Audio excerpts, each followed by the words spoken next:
Welcome to Half History Will Travel. I am your host, the Wilder Historian, and today I want to talk about a pivotal moment in the American Civil War.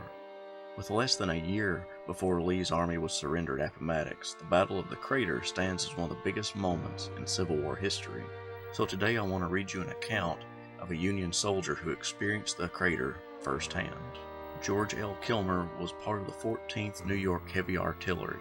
And I know what you're thinking, why would an artillery unit be involved in attacking the crater? Well, they were used as infantry during this battle, and so here is his account. The story of the clash into the Petersburg crater and the struggle there, with the thrilling experiences of the men engaged, is too broad for one witness to cover. But the record of one regiment will convey a fair idea of what the battle was. The selection of troops to lead the assault was settled on the eve of the moment, but the plans and purposes for the day were not communicated to any soldier below the rank of field officer. There were indications of a forward movement that the privates could well interpret, such as orders for extra rations. The concentration of troops and the amassing of lines of battle close to the enemy's works in front of Cemetery Hill. The honor of leading the assault came by rotation to Colonel E.G. Marshall's brigade. During the night, his regiments were marched to a position about 20 yards from mine, where a single breastwork, an old Confederate work, turned, lay between them and the fort. The condition of this work was not pointed out to the men, nor was any notice given them of what would occur or what was expected in the emergency before them.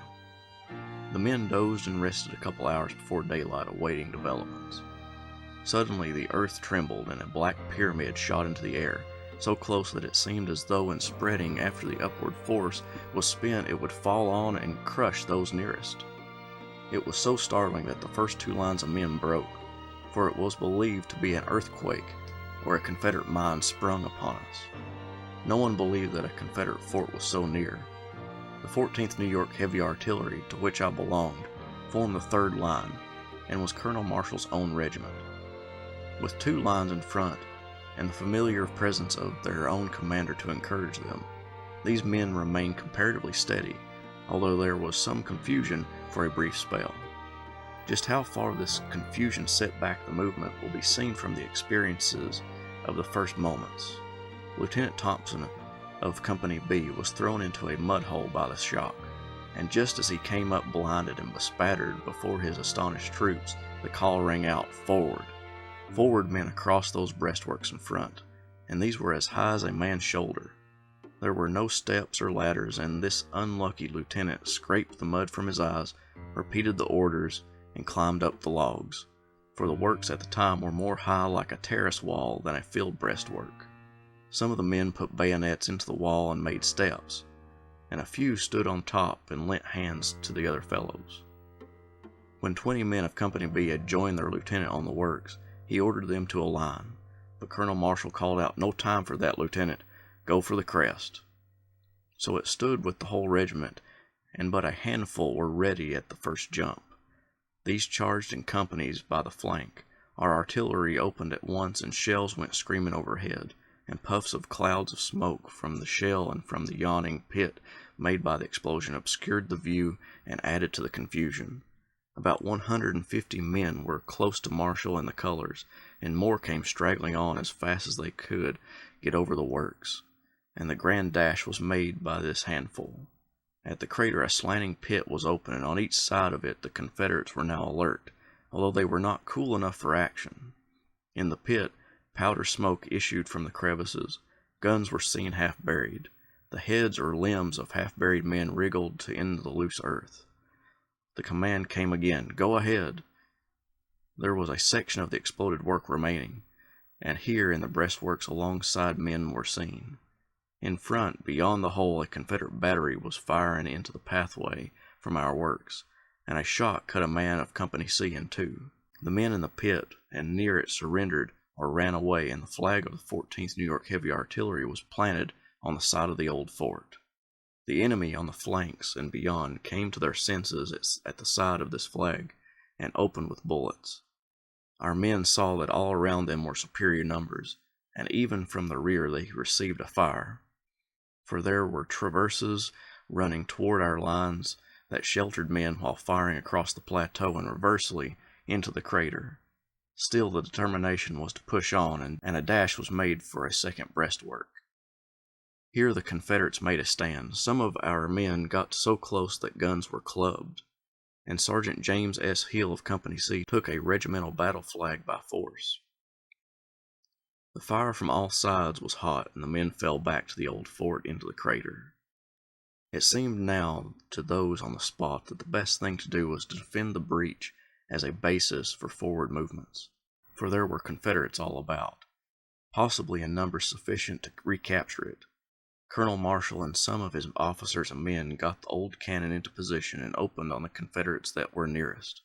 By this time other regiments had come up, and the 2nd Pennsylvania Heavy Artillery of our brigade joined in this work.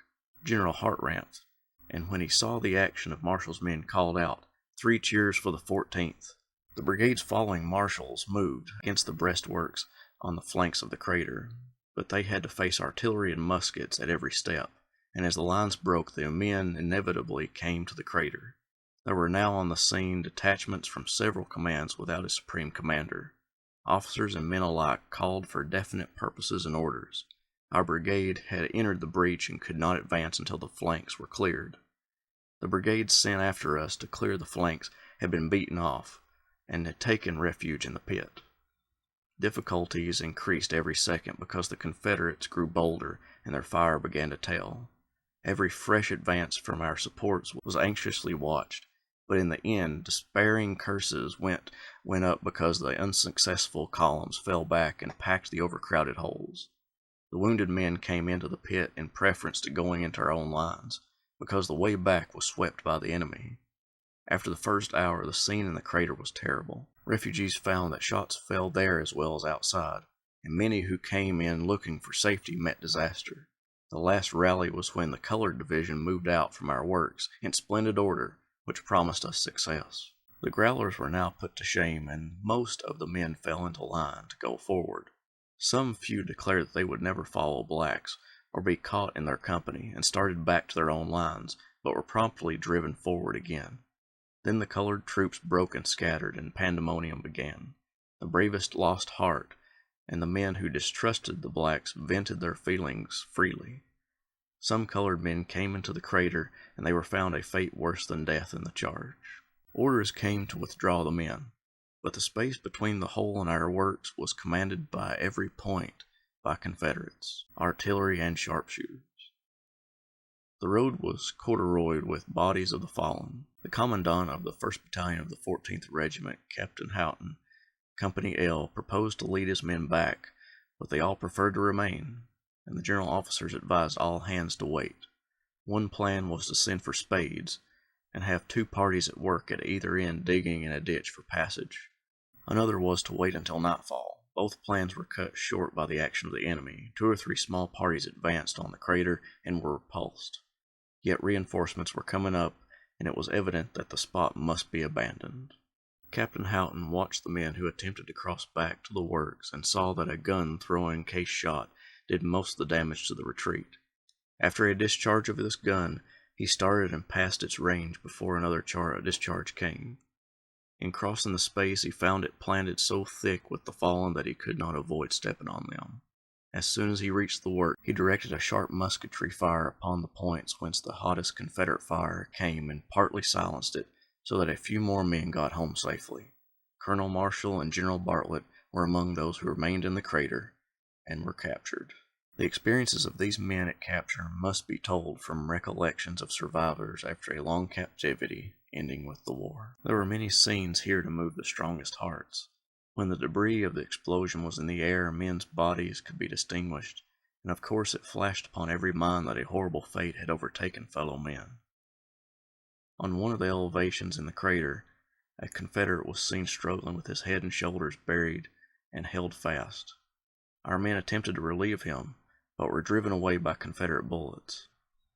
On each side of the hole were counter shafts about 50 feet deep, standing open. Down one of these a Confederate had fallen and lay there alive and moaning, but there was no means for his relief at hand.